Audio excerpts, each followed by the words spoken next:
anforante o baile. Você tá brincando, que o Flamengo fez no segundo tempo, tomou o gol por falha da defesa. Aliás, no primeiro tempo, 3 bolas já tinham entrado da mesma forma, uma com Bruno Alves, outra com o Miranda e uma também com o Arboleda, que desperdiçaram oportunidades, só que no segundo tempo o Arboleda conferiu. Falha de marcação em bola aérea. Todo jogo a gente fala a respeito dessa falha de marcação em bola aérea do time do Flamengo. Só que com a bola no chão, aí não tem pra ninguém. E olha que teve um gol anulado ainda do Bruno Henrique, ele dominou a bola com o braço. É verdade. Mas hoje ele, hoje ele tava naquele modelo querendo. E o Renato, você já imaginou como vai estar o Renatão agora na entrevista coletiva? Nossa. Gigantão. Ó o tamanho dele na entrevista coletiva. Ele não vai caber na lente, ó. Ó, dá uma olhada. Ó, ele vai crescer. Vai ficar grandão. Olha só como é que ele vai aparecer.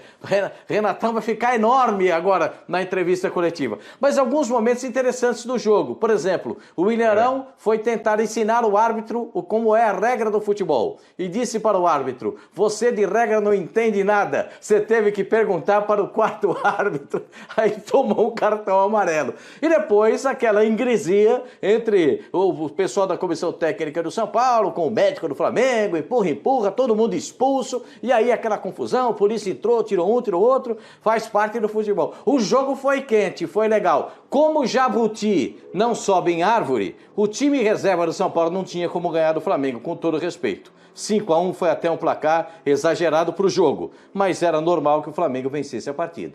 E no final, já a gente vai mostrar também que teve aquela confusão, aquele empurra-empurra do médico do Flamengo com o auxiliar do Crespo, tudo isso você vai ver aqui no Sport Center, tá? Eu vou chamar o Pedro Henrique Torre, que está ao vivo lá no Maracanã. Ô Pedro, a sensação, vou ser bem sincero, eu tô recebendo um monte de mensagem aqui na hashtag SC Brasil. Afinal de contas, o Flamengo fez 14 gols nos últimos 3 jogos, gente. É um atropelo atrás do outro e não é contra qualquer equipe, hein? Olha o nível dos adversários. O São Paulo que estava nessa empolgação danada, é o Defensa e Justiça, que a gente sabe que é uma equipe importante, e o próprio confronto contra o Bahia. A diferença desse retrato inicial que eu olho, o Pedro vai gostar dessa. A única diferença que eu vejo desse time para o time do JJ está na arquibancada, que não tem a torcida, viu, Pedro? Porque em campo é a mesma coisa. Tudo bem, Bruno? Boa noite para você, boa noite também, Pascoalzinho, todos os amigos aí do Sport Center. Bruno tá mais empolgado que muito torcedor rubro-negro aí, mas tá todo mundo delirando com essa vitória do Flamengo aqui no Maracanã, né? Mas, olha, não foram poucos os 5 que eu ouvi aqui no Maracanã, não, depois do 5º gol do Flamengo sobre o São Paulo. Essa vitória maiúscula, né? Não tem como dizer o contrário, histórica mesmo, porque o Flamengo estava com o São Paulo engasgado há muito tempo. Eram 9 jogos sem vitória sobre o tricolor paulista. A última vitória do Flamengo sobre o São Paulo, lá em 2017, na Ilha do Urubu, quando o técnico do São Paulo era quem? Rogério Ceni. O Flamengo venceu de 2-0 e o Rogério Ceni acabou demitido. De lá para cá o Flamengo sofreu bastante. Ano passado teve uma goleada do São Paulo aqui no Maracanã sobre o Flamengo do Dome, 4-1, então dava para ver até no campo ali, até nesse sururu que aconteceu depois do 3º gol do Bruno Henrique ali, como a rivalidade está grande entre os dois lados. Em um dos camarotes aqui do Maracanã,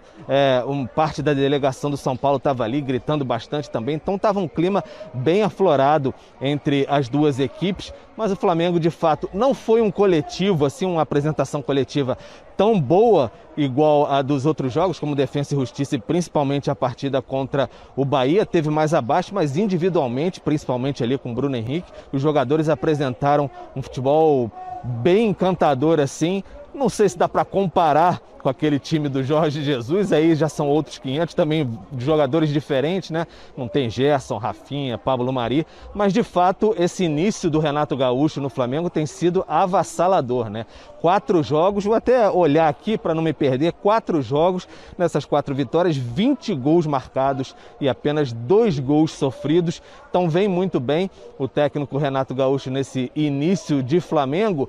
e aí a gente fica imaginando o que pode ser daqui para frente, né? A Libertadores só mais em agosto que vai acontecer, o Flamengo segue a caça aí do líder Palmeiras, agora tem 2 jogos a menos no Campeonato Brasileiro e fica essa questão aí que, como você disse, foram adversários importantes. O São Paulo vinha de uma classificação muito bacana na Libertadores, é um adversário, como eu disse, que o Flamengo tinha muita dificuldade, sofreu um gol naquela pane quase tradicional já, que o time vem encarando no início do segundo tempo, do gol do Arboleda, no cobrança de escanteio, e teve forças para fazer os 3 gols com o Bruno Henrique e logo depois encaixar esse 5-1. Dá uma aliviada, todo mundo muito mais tranquilo, e de fato a gente não tem nem como negar que o ambiente no Flamengo parece bem diferente, assim, principalmente, até assim, publicamente fica bem claro isso.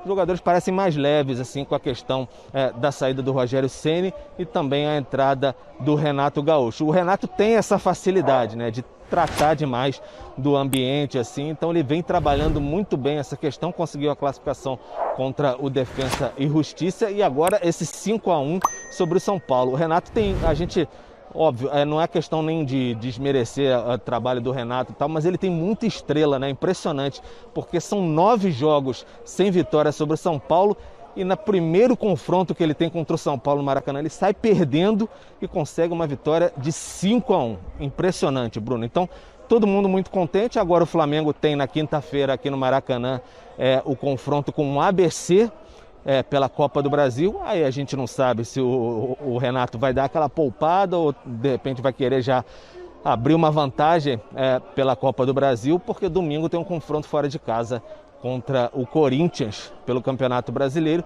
Do outro lado, o São Paulo tomou uma pancada, uma ducha de água fria, né? Tinha aquela recuperação, um ótimo jogo que fez no meio de semana contra o Racing, a classificação na Argentina, mas tomou uma pancada, ficou ruim. O técnico Crespo até deu uma segurada, o Rigoni estava no banco de reservas, o Benítez também, colocou até os jogadores no segundo tempo, mas foi uma pancada muito feia. E aí aquele sururu que eu disse ali, Bruno, olha, ficou meio complicado. O médico do Flamengo, o Márcio Tanuri, como você disse, parecia que era o auxiliar do Crespo que estava ali, daqui de cima não deu para ver muito bem, mas enfim, até a PM entrou em ação ali, ficou bastante complicada a situação. Para fechar aqui, Bruno, só um depoimento de quem observa aqui continuamente o Maracanã. Eu não sou engenheiro agrônomo, obviamente, a gente conversa com as pessoas. Eu tive bem próximo ali embaixo do gramado antes do jogo e agora voltei aqui para cima dando uma observada. Muito ruim o gramado do Maracanã, impressionante a qualidade ruim do gramado do Maracanã. A gente observa daqui de cima a dificuldade da bola rolar também. Eu conversando com algumas pessoas mais proximamente ali, né, do gramado, espanta a qualidade ruim. E detalhe, o Maracanã ficou uns dias sem jogos e durante a Copa América ele foi poupado apenas para a final da competição. Teoricamente recebeu uma ajuda ali, uma reforma na verdade, e mesmo assim está bem ruim, talvez até pior do que antes da Copa América. Então isso preocupa, até porque o Flamengo preza por um estilo assim de posse de bola, para a bola rolar bonitinho. O Zinho sabe muito bem aí do que a gente está falando, mas impressionante como a bola, como a gente diz, perereca no Maracanã aqui. Ela quica demais, impressionante aqui, chamou muita atenção hoje aqui no Maracanã, Bruno. Boa, Pedro, você volta então já tá, com essa entrevista coletiva do Renato, também do Crespo. Eu também não sou engenheiro agrônomo, não sou cavalo também para saber se gramado tá bom ou se tá ruim, viu, Pascoal? Mas que a coisa tá feia ali, tá.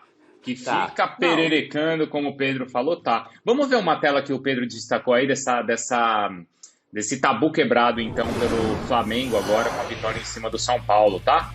Porque, olha só, os últimos 11 confrontos entre São Paulo e Flamengo foram só 2 vitórias. A última vitória havia sido em 2017.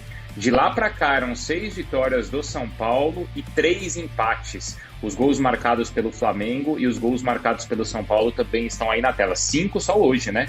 Desses 13, então 5 hoje. Até então eram 8 só marcados pelo Flamengo. Ozinho, isso é o quê, hein? É estrela do Renato? Porque ele teve pouco tempo para treinar. De repente o time começa a meter aí goleada atrás de goleada. É na base da conversa, na base da estrela. Como é que ele mudou o Flamengo assim de uma hora para outra? É um conjunto, né, Bruno?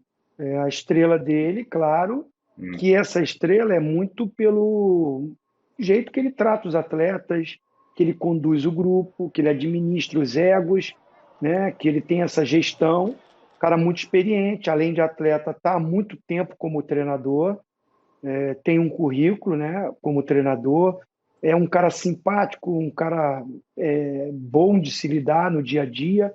Eu, né, sou suspeito a falar, ou posso falar, porque eu trabalhei com o Renato, né? Nós jogamos juntos, então é um cara que sempre teve esse astral lá em cima, sempre pensa positivo, então isso ajuda muito.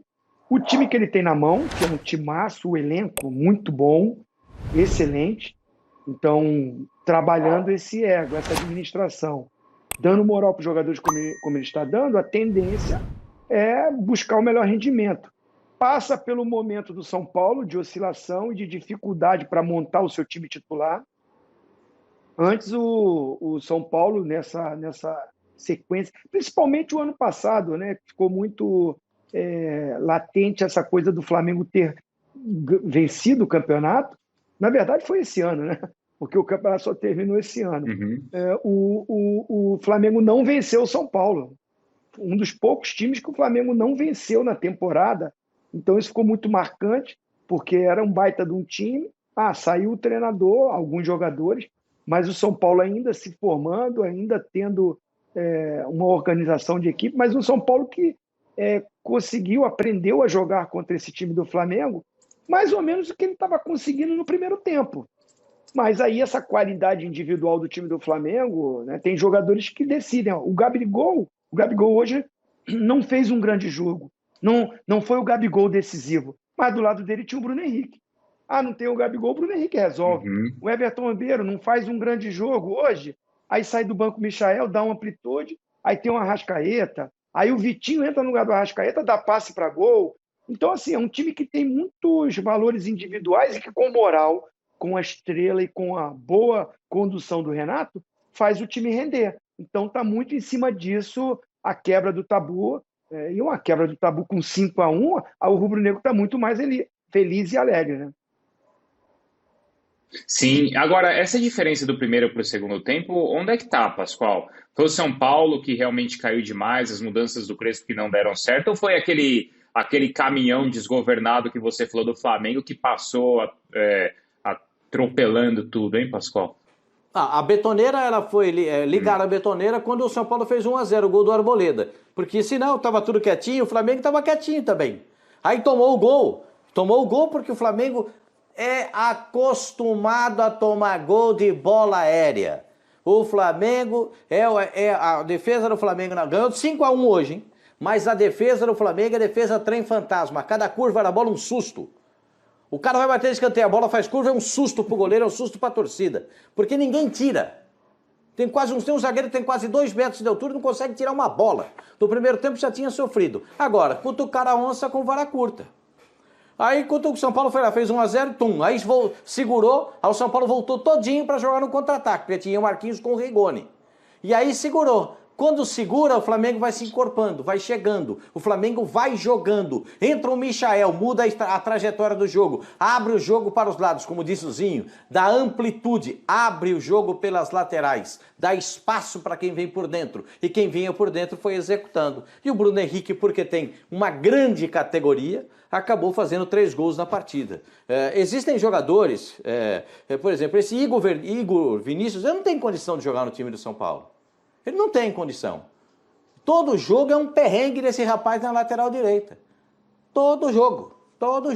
São Paulo só. Hoje o Arboleda teve que dar uma mão para ele de novo.